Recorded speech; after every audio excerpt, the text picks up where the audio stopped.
Hoy vamos a tocar un tema que, como muchos temas ya lo tocamos, quizá encuentren algunos detalles ampliados de la vez anterior que hablamos sobre este elemento del automotor, y al que me estoy refiriendo es a la sonda lambda o sonda de oxígeno.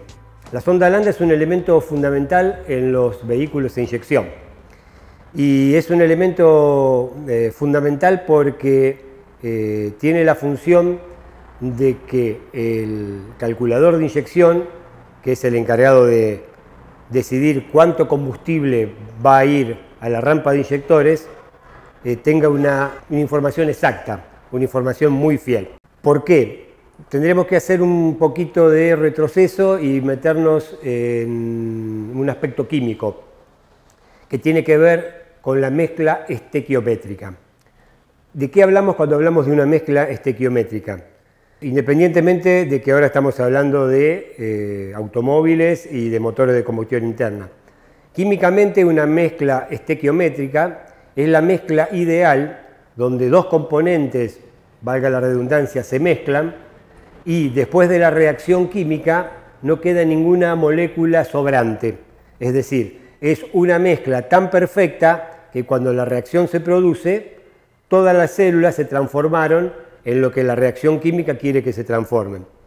Llevado al vehículo, lo que se ha buscado siempre es la mezcla estequiométrica, es decir, la mezcla exacta, la proporción exacta entre aire y combustible, para que una vez que se produzca la combustión dentro del motor, no quede ni molécula de aire ni molécula de combustible sin haberse transformado y haber ayudado en la combustión a transformar esa mezcla, que es energía potencial, en energía cinética y producir la explosión dentro del motor y de ahí sacar la energía para que el motor se mueva.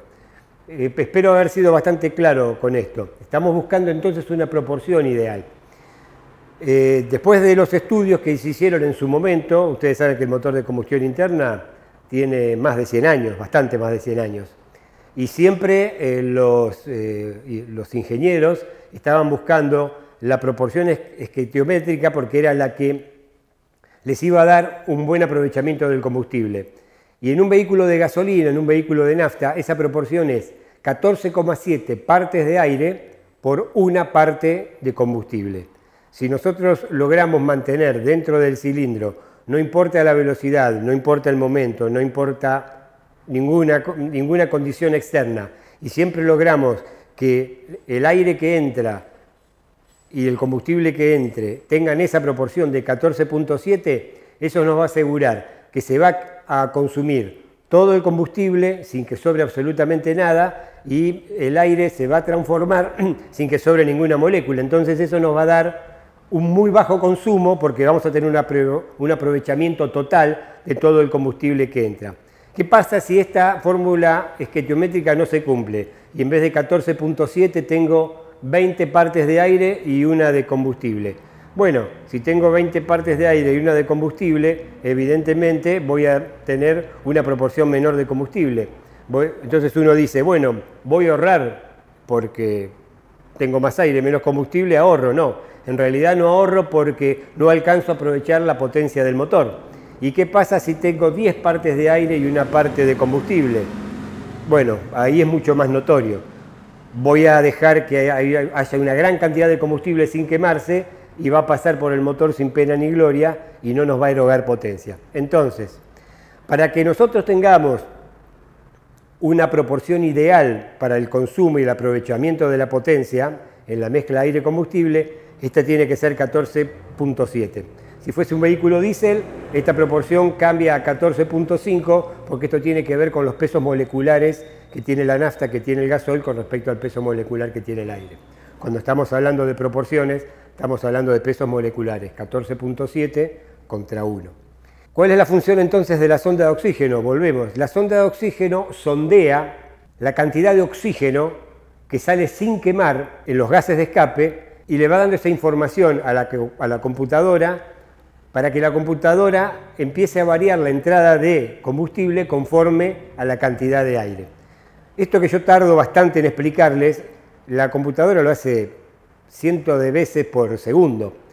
Continuamente está controlando cuánto aire, cuánto oxígeno está saliendo sin quemar del escape, lo está informando a la computadora y la computadora está decidiendo cuánto los inyectores, cuánto combustible van a inyectar en la cámara.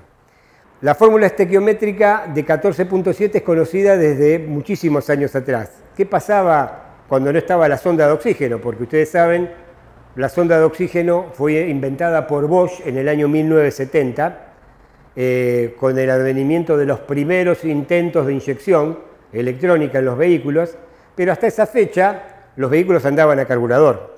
Y el carburador es un elemento físico, es un elemento mecánico, que está compuesto por una boca que se llama Venturi, una boca muy grande por donde pasaba el aire, y dentro de la cuba donde estaba el combustible, la nafta, para llegar a esa boca que pasaba aire y por el sistema de Venturi absorbía la nafta, esa nafta no entraba como se le ocurría adentro del carburador, sino que pasaba por unos orificios perfectamente calibrados para intentar mantener esta proporción. Los famosos, bueno, si lo escribimos en francés, dice glisseurs, y para nosotros toda la vida fueron los chiclés, ¿se acuerdan? Entonces, realmente era una obra de ingeniería, un carburador era una obra de ingeniería realmente importante, porque lograron una proporción estequiométrica bastante buena que se lograba en esa época, con un elemento tan rudimentario, requirió del ingenio, valga la redundancia, de los ingenieros de esa época. La electrónica nos trajo un montón de cosas a favor. Entonces hoy podemos tener un elemento electrónico como la sonda, capaz de medir la cantidad de oxígeno sin quemar que sale del caño de escape, transformarlo en milivolts y esos milivolts transformarlos en información para una computadora que a su vez va a decidir cuánto combustible va a inyectar. De ahí la importancia de la sonda de oxígeno. Las sondas de oxígeno a lo largo del tiempo fueron mejorando, empezaron unas sondas de oxígeno que eran únicamente de 2 cables, que estaban puestas muy cerca del motor, y era necesario que estuvieran muy cerca en el caño de escape del motor porque la sonda empieza a trabajar de 350 grados para arriba. Después se fue avanzando y se pudo alejar un poco la sonda del motor, porque se le puso un sistema de calentamiento directo. ¿Por qué se quiso alejar la sonda del motor? Porque estando muy cerca del motor duraba muchísimo menos. Entonces, de una sonda de 2 cables que duraba 55.000 kilómetros, se pasó a una sonda de 3 cables que duraba 100.000 o más kilómetros, y hoy tenemos un sinnúmero de sondas, tenemos sondas de 4 cables, con un sensor que ya no pasa por la carcasa, y últimamente han salido a la venta las sondas planares, se llaman, que son sondas con una construcción cerámica y un calentador puesto que les prolonga mucho la vida útil, llevándola a más de 160.000 kilómetros. Todo esto se los anuncio, quizás sea un tema para otra charla. Lo que ustedes están viendo es una de las tantas sondas que se encuentran. Esto es una sonda muy específica porque es de una marca especial de auto, es una sonda para General Motors. Ustedes ven que en este caso esta sonda tiene 4 cables, ahí tiene los cables, un cable que es un cable de comunicación, tiene el cable de precalentamiento y tiene el cable de alimentación. Entonces, aquí tienen un tipo de sonda de 4 cables de la que estábamos hablando. Este es uno de los tantos tipos de sondas que van a encontrar, como también van a encontrar sondas universales, que son que con 13 modelos de sonda uno cubre todo el espectro de los vehículos, pero lo que pasa es que en ese caso, esa sonda universal, uno lo que tiene que hacer es una transformación de la parte de la ficha donde va conectada al calculador de inyección. Para que ustedes tengan una idea, una sonda con buen funcionamiento y una sonda con mal funcionamiento, en un año de uso de un auto que ande aproximadamente 14.000, 15.000 kilómetros por año, le va a hacer consumir, si está mal, entre 200 y 220 litros más de combustible. En un año es una buena cantidad, multiplíquenlo por pesos hoy y es una diferencia importante. Fíjense que muy probablemente sea bastante más caro que lo que vale una sonda, bastante más caro de lo que vale una sonda. Por lo tanto, cuando se encienda la luz de check, vayan a ver al profesional que los atiende y les aconseje cambiar la sonda, cámbienla. Se van a ahorrar mucha plata en consumo de combustible y se van a ahorrar mucha plata en mantenimiento del catalizador, porque el catalizador depende mucho de que la fórmula estequiométrica sea la correcta cuando los gases de escape salen por allí.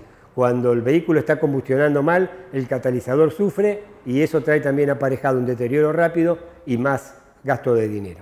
Para terminar les digo que también le decimos sonda lambda porque con lambda igual 1 es la fórmula estequiométrica ideal. Por eso se le llama sonda lambda, porque es la sonda que nos permite tener la fórmula estequiométrica. Muchísimas gracias por su atención.